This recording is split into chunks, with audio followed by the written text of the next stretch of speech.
Greetings and welcome to our show. You're watching This Is My Health, a show that prides itself in disseminating useful health information. And our only aim is to help you to claim your health so that you may, with us, say, This is my health. I'm going to be responsible for it. I'm going to make responsible choices, informed choices. In this season, we are still talking HIV/AIDS, infectious diseases, and sexually transmitted diseases.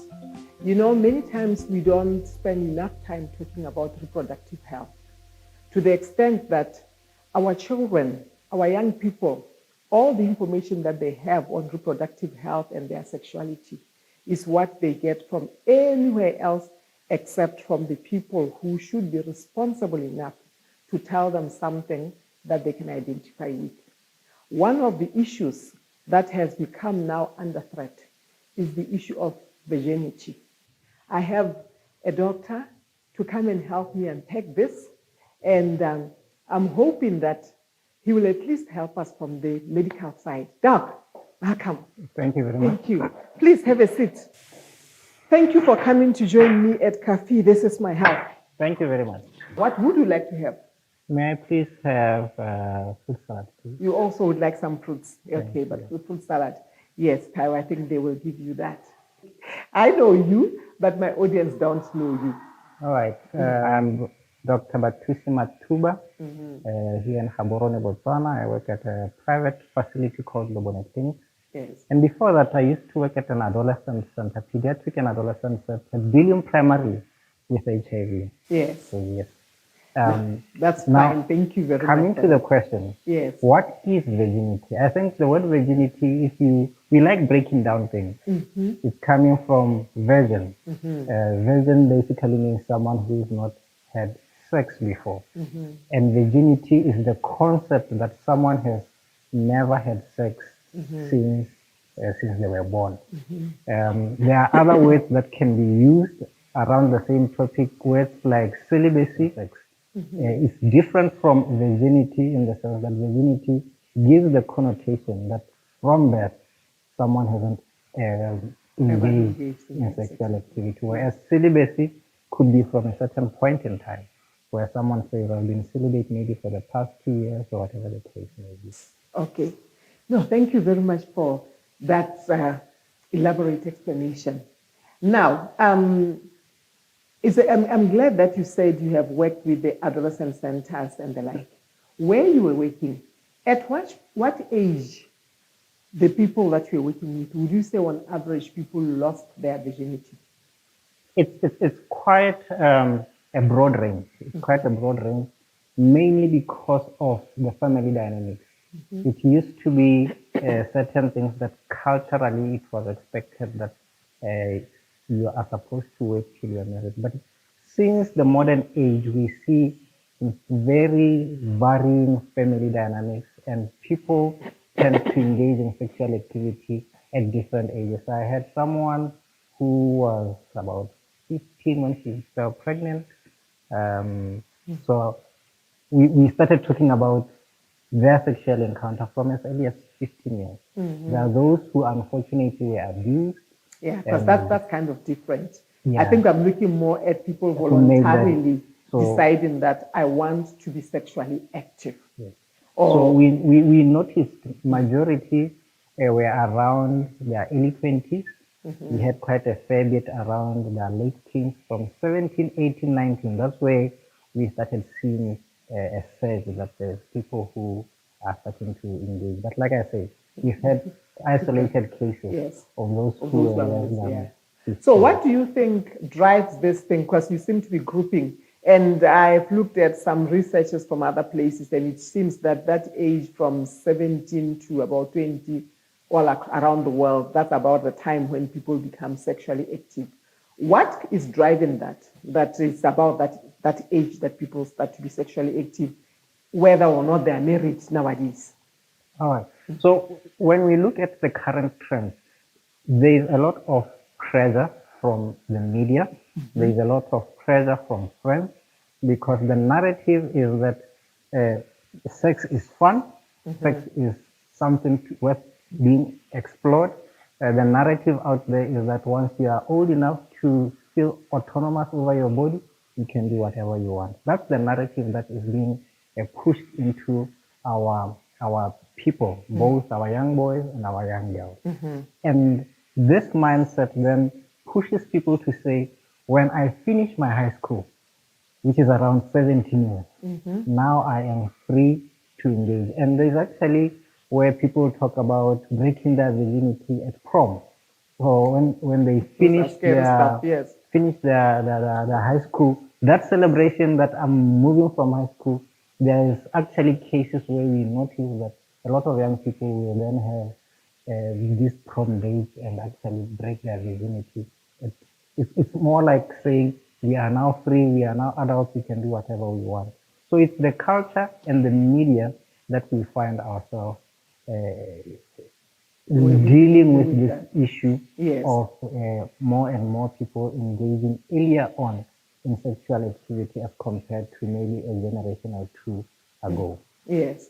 Now, as a clinician, what are the challenges of somebody engaging in sex when their body is still that young and is not fully mature? All right. So one of the challenges with adolescence is that there is a lot of hormones coming in. From around about age 12, 13, when puberty starts, sexual hormones start coming in and people having all these feelings that they had not experienced before. Now, that tricks the body into thinking, because I feel it, then I can do it. And then the body actually has not, in the same manner, developed enough. Let's take a few examples.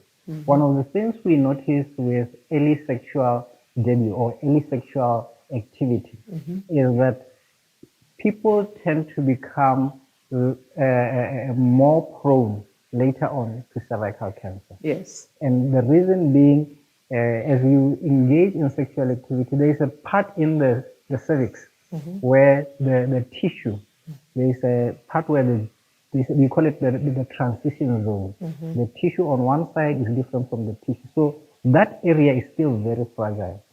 And it's still relatively towards the outside early on in life. And it moves further deep as someone ages. Yes. So while it's still at that fragile part of the cervix is It's still more exposed than the outside, and they yes. engage in sex, that's where a lot of bacteria, viruses go and lodge there, and they cause a lot of damage, which ultimately makes someone prone to cervical cancer. And we know that cervical cancer actually, most of the cases, it's actually due to infection.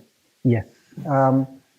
Almost all cases, let's put it that way, Yes. almost all cases of cervical cancer are associated with an infection called human papilloma virus. Yes. So the virus goes there, it sits there, and it causes the cells to behave in an awkward manner. And then we can pick that up. We have different things like pap smears that can help us pick those changes, and ultimately it leads to cervical cancer. So the first and biggest thing is the threat of cancer. Yes. Then we also have what we probably know, risks of other sexually transmitted diseases. Yes. I know most people nowadays say, well, there are barriers that people can use, there are condoms, there's that people can use. But we tend to think of the STIs or sexually transmitted diseases that come from secretions. There are those that come with contact, HPV being one of them. Things like pubic lice. People don't talk about those things, but it's things that are there. I think I'm going to call you back just to come and talk about sexually transmitted infections. All right. You know? Yes. Yes. So we'll maybe have on a different setting to talk more about sexually transmitted. Yes. But that's a real threat that is there. We also have things like teenage pregnancy, things that already the body is still developing. Yes. And it's not now ready for it's burdened by having to take care of another body that will be developing inside. So that puts the younger the pregnancy, the more the threat of complications happening to the mother. So teenage pregnancy, sexually transmitted diseases, and there's a huge issue that we see later on, the psychological Yes, I was going to be coming to of, that to say, this is the physical. of- What about the mind? of what happens when someone is still in their teens. Their mind is still at that stage where the brain probably thinks faster than the body can act, and there's that huge transition. But the maturity, the processing ability of an individual at that stage is not yet ready to deal with all the consequences yes. that come. Yeah. We see a lot of people living with depression that might have been triggered by failure to cope because of stress, because of anxiety, because of the guilt and the shame that they experience early on, yes. and that predisposes someone to more risky taking behaviors later on. So we're going to hold it right there because we are going to go for a short break. When we come back, I want us to continue unpacking that issue of the emotional side of sex at a certain age. Please don't go away. You really want to hear more of what the doctor has to say. We'll be right back.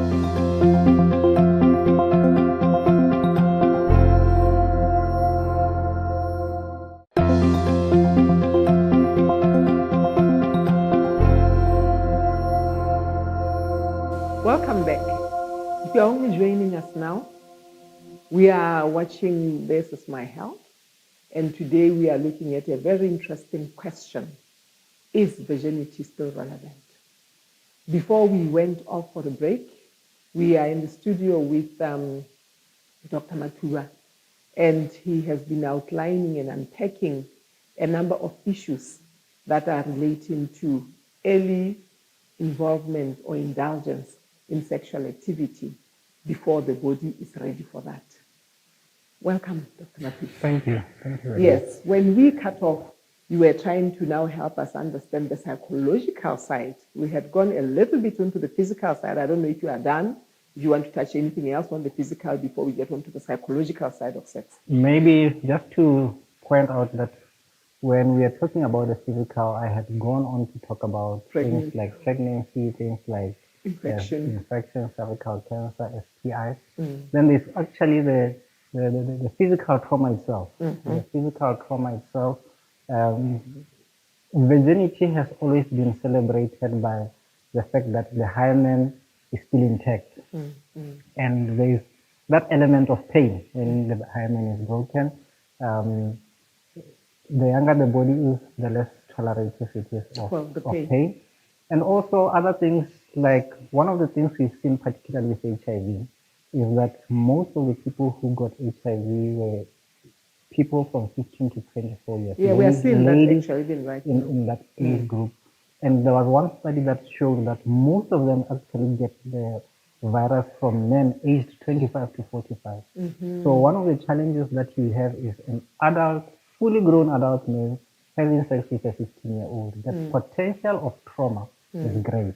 So the pelvic structures can actually get damaged and hurt in the process. You know, it's good you say that because as we have said, with the TV and the pop culture out there, it seems to project sex as this glorious thing and this thing that everybody has to experience. And somehow they seem to forget the part of the pain. Yes. That it actually may not be all that is prepped up to be, that there is pain that can be experienced in there, especially by the girl. There is pain. From a medical point of view, we have a word for pain during sex. I hardly ever ask men if they have pain during sex. It's something I ask the ladies. Yes. Because it affects them the most, definitely. Now, you were talking about the pop culture, the culture that we find ourselves in, the culture where sex is commercialized, sex is popularized, and let us use that as a link to go into the psyche, the mental aspect of it, to say there's this thing about disappointment. Disappointment never comes without expectation. Yes. And the media is creating a certain expectation of how sex of should what be. sex is. And that might actually, and in most cases, it doesn't turn out to be what it was prepped to be. Yes. Prepped. And this leads to a lot of disgruntlement, disillusionment, and ultimately it causes even sometimes low self-esteem because someone might actually be wondering, if sex is this great thing that everyone is talking about, and maybe I'm not experiencing it the Why am way I not getting that greatness myself? exactly. And there's something about sex that does well with commitment.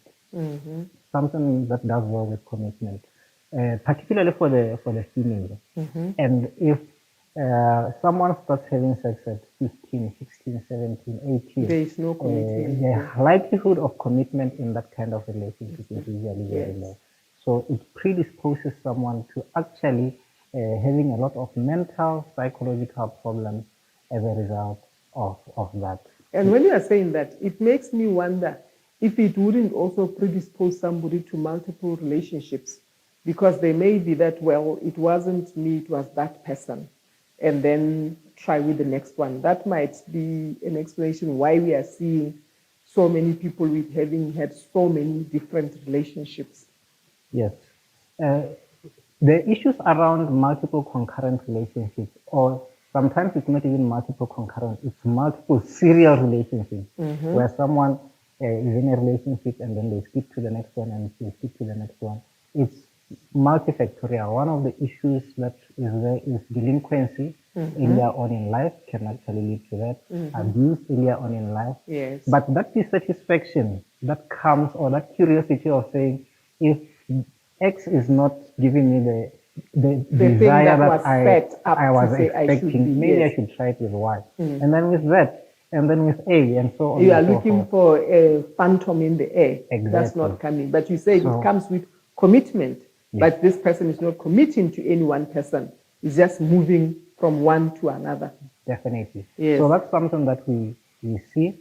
And obviously, like we said, there are other factors that probably may also be at play into all this. Now, one of the things that I want to be quick to point out, remember when we started, we pointed out that we are talking about virginity. Yes. Virginity, we usually recommend, or it's recommended that people should wait till they get married to engage in sexual activity. And I want to highlight that there might be cultures out there that marry people at 9, 10, 11 Yes. In order to celebrate that they married them as virgins or as early as possible. Yes. We actually, from a medical point of view, discourage that kind of practice. Because the body, Because, like we said, the body is not ready. So we should not just be chasing after the word the marriage. wedding part of it and not the health part of it. I'm glad that you bring that up, because sometimes we hear of young people saying our parents won't allow this, and at church they say we can't have sex until we are married, but we feel we are ready. So 14, 15-year-olds run off to get married so that they can bypass the law. Yes. On that one. So it's a good point that. So we need to be cautious to say, you point out that from the church's perspective, we recommend that people should wait till they get married to engage in sexual activity. That will, one, make sure it minimizes multiple concurrent or serial relationships. It also minimizes the likelihood that someone might actually find themselves jumping from one person to the other because we are not in a committed relationship. And it also minimizes other things that tend to come with. Nowadays, we have other sexual practices that come. Gayism, lesbianism, and all other forms of sex. And some of them probably because of experimenting. That comes usually early on. Someone says, I want to explore my body, I want to do this and that, and they actually tend to put themselves at risk. We all know that HIV initially was prevalent when it started among men who were having sex with men, and they still remain a group that is high risk, group of concern, group of high concern or high risk, because of the nature of the membranes that become involved in the sexual act. Yes. So we want to encourage our viewers to say, let us look or make it a point that we have this discussion at our homes with our children, and encourage them to wait till they are married at the right age. At the right age, to their partners, to be able to have and access this blessing of sex. I think I like that you are calling that a blessing, because sometimes young people also are saying, parents and adults, they want to deny us from having something that they are, it's like you are enjoying something there that you don't want us to access. And sometimes there are those that want to give the impression that sex is bad, it's a bad thing. I'm glad you used the word a blessing. Yes. From a Christian perspective, what is sex? Yes, so from a Christian point of view, we remember that God created all the animals and He created Adam. And then after all that, He said, it is not good for men to be alone. And God had something in mind. We are told that He created Eve to be a companion, a helpmate, someone they would share life together. And God married them. God brought them together. And later on, Jesus says, for this reason, a man shall leave his father and mother, the closest relations, and things with that. Now, in marriage, there are a few things that come to the fore. The first thing is sex. Once people are married, they can engage in sex, and it's beautiful. Like you said, people tend to think that sex is just that thing. God created it to be this wonderful thing. It's a symbol of the intimacy He wants to have with people, and that is symbolized by sex in the marital relationship. And then we see God creating marriage in the context of having sex. So there is this order of someone who's ready, someone who's married, someone who has this beautiful thing called sex. You mentioned something like people or young people feel like they are denied. It's not that people are denied. It's that we are encouraging that you should have the best thing at the best time. Yes, you can't be getting something that's uncooked, because then you may not enjoy it fully, and it looks like a bad thing. There's a phrase that I like, even good things at the bad time become bad things. Yes. So sex, no matter how good, how beautiful, how wonderful it is, if it's not done in the right context, can actually become a curse rather than a blessing. I think I like that. God had meant it to be. I like that you are saying that, because we find out that sex has become a tool for abuse. Can you talk just in a minute around how sex has been abused so much and has become a real tool for violence? If we backtrack, you look at the wars that used to be there in history. One of the tools that was done was rape. When there is a war, and it's not in history, even today it's still there. When a war was waged, the women were raped. One as a form of control, two as a form of they wanted to bring in genes or the other, whatever it was in the history. But sex was seen as something that could be used as a tool because of the impact it has on the mindset. So it was used to capture and bring in that force, that fear, that pain. And then we see sex also booming as an industry, pornography and the other sex-related work, because of the edge and the drive that it has also on the mind. So it can capture the body and actually easily become addictive because of the way in which it affects our mental setup and dopamine production and other related. And then those are hormones that are produced during sex, right? Those are hormones that are produced during sex or during anything that is quite exciting or thrilling or fulfilling. So in the right proportions, that's fine. But when you now tend to manipulate the system or have it in excess or all those things, it actually changes how the brain perceives joy, perceives pleasure and other forms. So sex can actually be something that is quite used for harm rather than actually being used. Can you imagine that our time has gone? Totally gone. Yes. Can you just have just a minute to summarize or say a parting shot? Remember, the question here was, is virginity still relevant? And after going through all of this and unpacking the issue of sex, the body, all these things, what then is your answer to the question?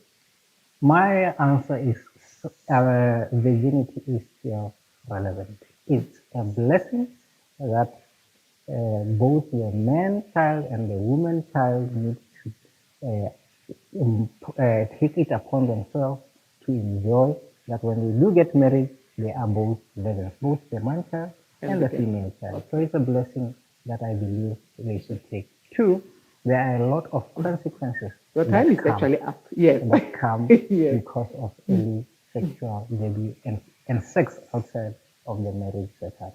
So to avoid all those, I would say let us espouse virginity. Virginity. Those who probably have started, it's never too late to To go on go for the celibacy. celibacy. Okay. Thank you very much, Doc. I can see that we need more time, but I promise you, you are going to come back, at least discuss the sexually transmitted infections that you didn't get into. I hope you will come I would when you call. appreciate that. Yes. Thank you very much for watching today, and I hope you got to learn something. Yes, the answer to the question is a resounding yes. Virginity is still to be espoused, not for anything else but for your own personal benefit. It is a personal issue. It's a personal decision. It's not about your parents. It's not about your friends. It's not about the culture or society you live in. It's about your body, preserving your body. Remember, there is cancer out there that comes through early sexual debut. There is HIV out there. There is pregnancy out there. There are so many other problems that can come. But don't just be running away from problems. There is yourself, your self-esteem, knowing that you're in control of your own body. If you are going to say, this is my health, say also, this is my body. I'm going to keep it pure. I'm going to keep it the way that I would like it to be, because I'm the one that is in control of my body. God bless you as you make this difficult decision. You young people who are still virgins, try as much as possible to keep that. Until next time, this is my health. Say yes.